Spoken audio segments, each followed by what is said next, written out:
right, thank you for watching today. Now, I went ahead and I went ahead and watched the whole entire interaction with Shannon Sharpe and Ochocinco. And on one hand, I kind of agree with Shannon Sharpe. On the other hand, I think he didn't handle it the best way possible. But let's go over the whole entire interaction to where he was upset about Ocho coming in late. Let's see here.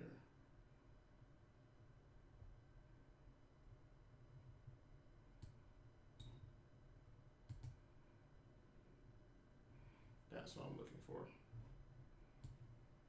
Let me make this a little bigger. Name was Alex. He was really cool dude. And as soon as he opened the car door and he got out the car door to greet me, the car door locked by accident. The car door locked by accident. So I would have been on time, but the fact that we had to wait for the tow truck and them to bring the Slim Jim was the reason for my delay in getting to the hotel a little late.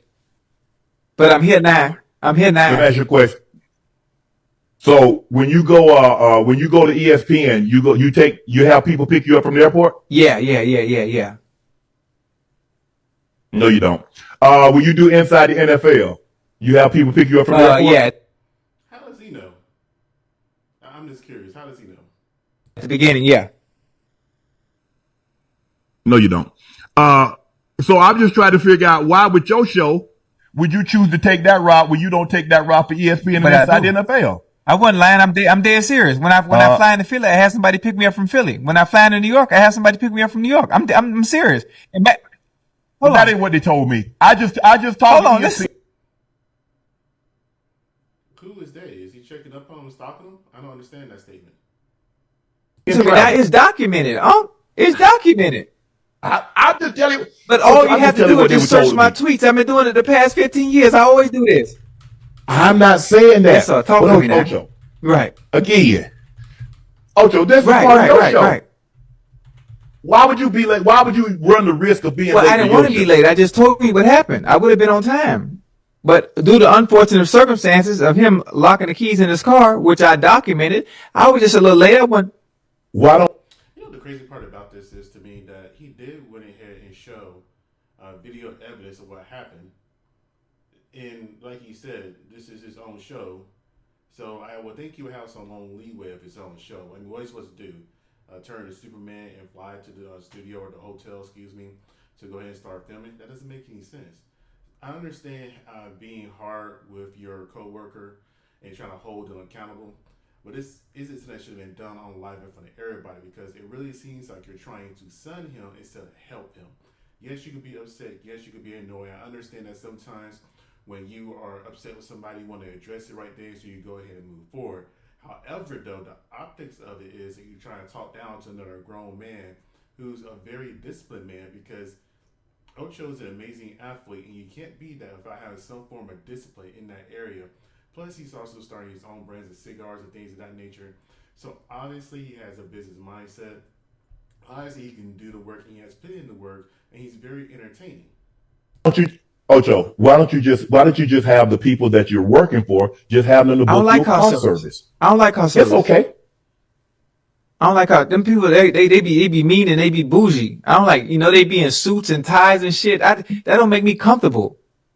That don't make me comfortable. What makes me comfortable is like being able to sit down and talk. Wait, You want to be let comfortable or me. you want to be No, I don't want professional? to be. No, I want to be comfortable. I want to talk to people that I can relate to. Okay. Yeah. Okay. I'm just there. But see, here's the thing, Ocho. You say you want to be professional, you want to do ESPN, you want to do all these professional things, but you want to take a bootleg No, no, route. no. I want to remain my authentic self the same way I always been and do those things. Oh, Is that okay? okay. No. Okay. Let me know how that work out for you. And it'll work out just fine. It'll work out just fine because he has been pretty successful in garnering a lot of attention. Now, yes, this nightcap has definitely helped in that area, but this was not the time, in my opinion, to address this whole entire situation. You don't address another man in front of other people like that. If you want to have a man on man conversation, I fully encourage that. I think that should be done. But at the exact same time, there's an appropriate time and place to have those difficult and hard conversations. This isn't a football field to where somebody is messed up. You gotta let them know right then and there. I think that's a mindset he has. You can't sit here and wait to have a conversation with somebody on the football field, right? You gotta address it right there so you correct it and try to get that win. I understand that mindset of Shannon, I really do. But it's like you said, this is a professional environment, so you gotta behave yourself professional.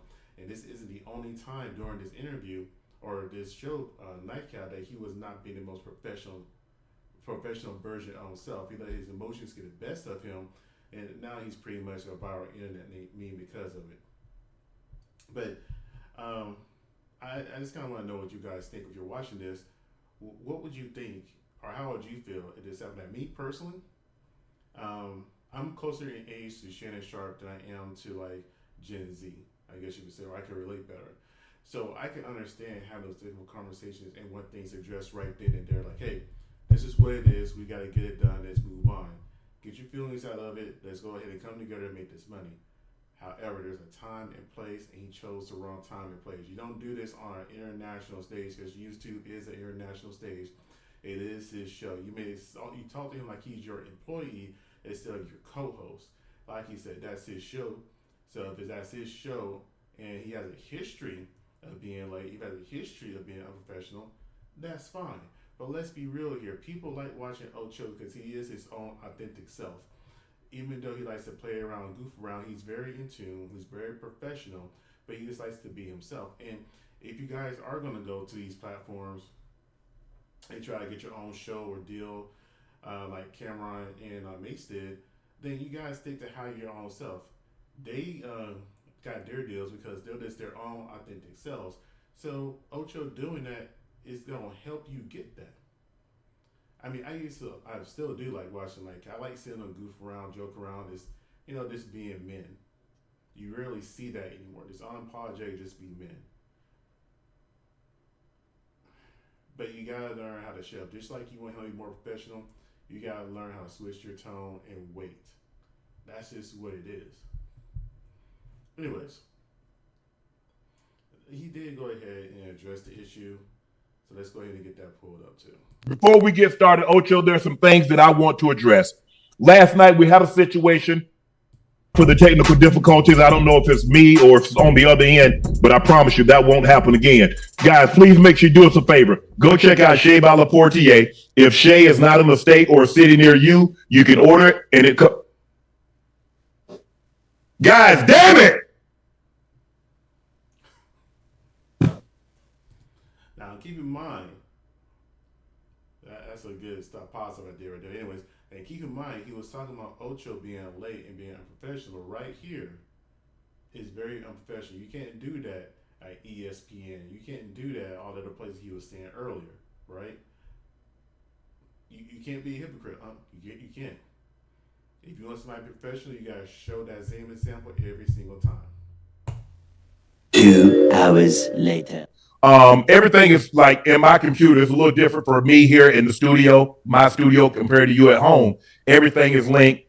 The camera, the iPad, the computer, everything is linked. And what had happened is that as I'm talking, somehow it clicked over to the video.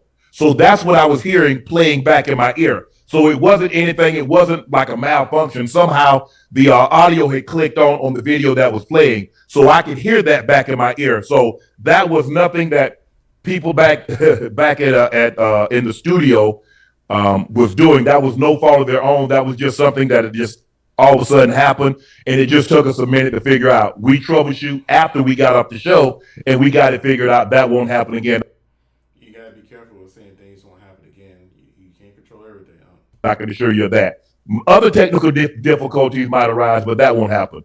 And then, guys, look, there's been a lot said. Well, you tried to do the Ocho, what Skip did to you, blah, blah, blah. No. What I am going to do is that I'm going to push, I'm going to pull, I'm going to drag Ocho to a level that he didn't think he could get to. See, I saw some of the comments. You too serious. It's just a little. I'm just kind of curious. As big as Shannon Sharpe is, and he has, multiple views and I'd say millions of views, millions of comments. Why does he take the time to read through some of them? I'm just kind of curious about that. Unless he's talking about like the live chat feed while he's doing the show, why go back and read after? Because I remember that was a big thing he was having an issue before when it came to him being a little zesty, allegedly, with that whole entire green outfit and everything, and people making fun of him. I would think at his level of celebrity, I would imagine that he would just ignore the comments and just focus on making his productions. Internet show. It's a YouTube show. For you, that's all you see it as. But that's not the vision that I shared with Ocho when we sat down. That's not the vision that Ocho say, we can do that? Yes. I say, you see what these other guys are getting. But I can't go when I sit down with these studios and they say, okay, Shannon, what can you do? What do you want to do? How are you gonna package this? What are you looking for? Because when you go to a studio, they want a time slot. They want okay, what time slot you want to be in, and can we account on you being in that slot? Yes, absolutely. And so I want Ocho to take it serious. I've conveyed this with Ocho. Ocho, I'm not telling. And I'm just kind of curious at what level has Ocho not shown that he was not serious. And I'm assuming we talking about these other people are getting is Cameron and Mace, like I mentioned before. So my question is, he's mentioning these studios. Is he trying to go back to syndicated TV, or is he just trying to get a deal and he just keeps his YouTube thing? Because I'll be real with you. I didn't watch him when he was on. I think it was on ESPN and all this other stuff. I watched him from YouTube. It wasn't even on the Cat Williams interview that got me interested into Shannon Sharpe. The first interview I actually saw of his was the Steve Harvey interview. And then the Cat Williams is what blew him up to everybody else. So, and then I think I saw a Nightcap from TikTok. He's got a TikTok on there. And then I went there into his YouTube, started watching his videos from there. So, I don't know what deal he's trying to get. I think, in my personal opinion, that he is a lot more relatable. He can connect better to people due to platforms that he is building right now. So for him to try to say he's sitting down in these studios to try to get a deal, I hope it's not to be on syndicated TV, because we didn't like what we saw on syndicated TV from Shannon Sharpe when he was being disrespected like he was. We like a very loose, a wise, aloof man who can sit here and entertain and keep and hold a good conversation. He's been doing this for a while, and he's very articulate. And it'll just be a shame that he had to put himself in shackles chasing a bag when it comes to syndication TV, syndicated TV. I guarantee you, more people found him through YouTube than they actually did through the physical TV in the 2020s. I'm not talking about when he was playing football. Breaking earth, interrupting your normally scheduled programming, because I just want Ocho to understand this is Ocho's show. This is my show. And I want him to take it as serious instead of like when he goes on First Take, be great on First Take. Inside the NFL, be great on those. But I want Ocho to understand we going to only go as far as he and I can take this thing. And the heights that I dream, and I think what he's conveyed to me, is that we're going to have to do this together. But there has to be a level of professionalism. There has to be a courtesy of being on time. I respect his time, and I want him to respect, because there's a lot of people. We started out, it was just Ocho, myself, one person in the studio, and Ash. We got 11 people now. We got editors. We got graphics. And my thing is, I'm kind of questioning is, does he have a history of being late and just never said anything before? Because if this is the only time he's been late, and I believe there was a video showing the driver in the car and all this other kind of stuff, why is he making it such a big deal about him being late this one time? Unless there were some past interviews I haven't seen, I haven't heard of him being late before. We got extra producers, we got associate producers. And so I know y'all took it and tried to run. This is a conversation. Ocho and I have had conversation off cameras. Ocho has conveyed to me what he wants to accomplish with Nightcap, all the while expanding his brand and doing First Take. I wholeheartedly support that. And when it came to me, Ocho is great. Inside the NFL, he's doing that. He's doing an unbelievable job. But I just know Ocho can, and I think for me, when I look at Ocho, I see a guy that wants to do it, but has never been in a situation where it had to be like, okay, Ocho, you can just do your thing. Ocho, you're so great. I'm going to force Ocho to be great. He ain't got no choice. He ain't gonna have no choice but to be great. And when we rise with Nightcap, when y'all see, man, they did it. Man, said it. Ocho said they were gonna do it. That's what I expect from Ocho. And I just like he was already gonna be cutting it close for time because of the flight got delayed, mechanical issues. And so at that situation, you know what? I got a show tonight. This is not a Saturday. This is not Friday. I don't have anything to do. I can take that route that I normally take, call somebody, have them pick me up. But you know what? I'm already cutting it close. Let me get a little more suitable situation to get to my workplace. So I know you guys tried to blow it up, try to make it something. I'm trying to. Again, I understand where he's coming from in a sense, but I still go back to, does he have a history of being late? I didn't even know there was a plane delay. So there was a plane delay, right? So there's a plane delay.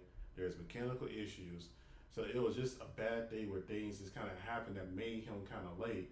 Things outside of his control. There is something called grace in some areas. There's just some things you just can't control. You can't get mad at somebody because of things that are just out of control that you know about. And again, the airplane situation is a whole entire new thing for me. Big time Ocho. No, I just want Ocho to be great. And I think there's a level of professionalism and a kind of courtesy that comes along with being great. Because there are two kind of pains that you get. You get the pain of discipline or you get the pain of regret. And if things don't work out, I can live with that. But I will not be, man, if I had only worked harder. So that's where I'm at. Ocho, I want you to say your piece. Man, I'm good. I'm good.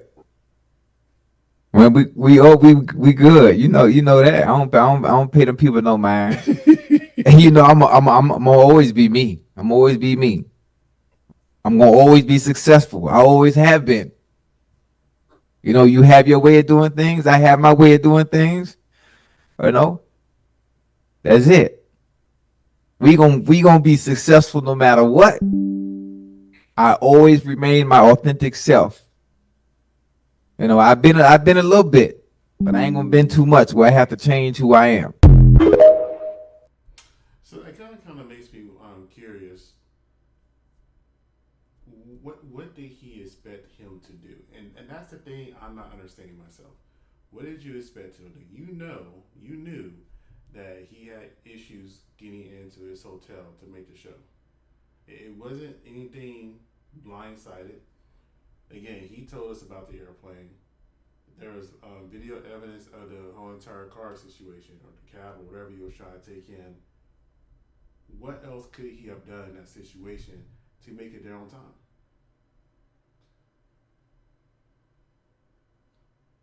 Sometimes we have drive for success, and that drive can make us be people that we're not truly are.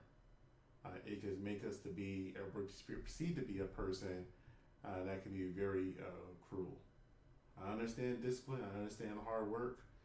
Um, I'm trying to do that myself. I mean, I work 8 hours at my regular job, and then I'm doing this. And honestly, just creating this short little basic life takes about a good 5 hours. So at times, I'm working 13 plus hour days. So I get it. But at the exact same time, if I had a co-host, and here's the thing I don't understand.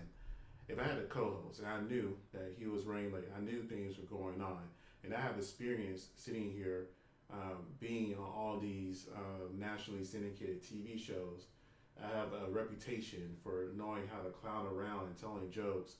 I have another show that all kinds of celebrities and topics I could talk about. I have a very interesting, entertaining life that people have questions about, or you just give them little nuggets about his past. There are other things he could have filled in that time for Ocho to get there. And whatever frustrations you have had, because let's be real here, whenever he was on that show with Skip, and Skip was tearing into his ass, he didn't sit there and flip out. He didn't sit there and lose his anger. He just kind of took it and moved on. He does have that capability of just, keeping it professional even though the other person isn't. So when people are saying, hey, this is like the whole entire Skip situation, in a way it is. Because whatever skipped in that particular moment was being a complete dick. It was inappropriate, and that would garner him a lot of attention and support. compared to this right now, this is more of a debate: was he right or wrong? And I don't think he was wrong. I just think the way he handled it was wrong. I don't know. I just hate to see it in a sense.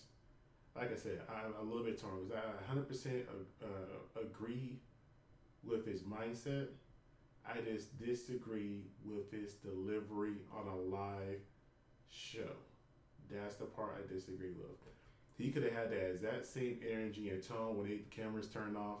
I wouldn't have said a thing. That's just two men, two brothers trying to work it out and make sure they make it to the next level. I understand that. You gotta, it's like when I say, hey, you gotta hold me accountable, I gotta hold you accountable so we can prove everybody wrong and make it to this, build this thing that most people didn't think we could do. I get it. You gotta hold your brother accountable. But to embarrass him and humiliate him, that's just wrong. I can't rock with that one. Oh, man. I am tired. I think I'm about to go ahead and get off of here.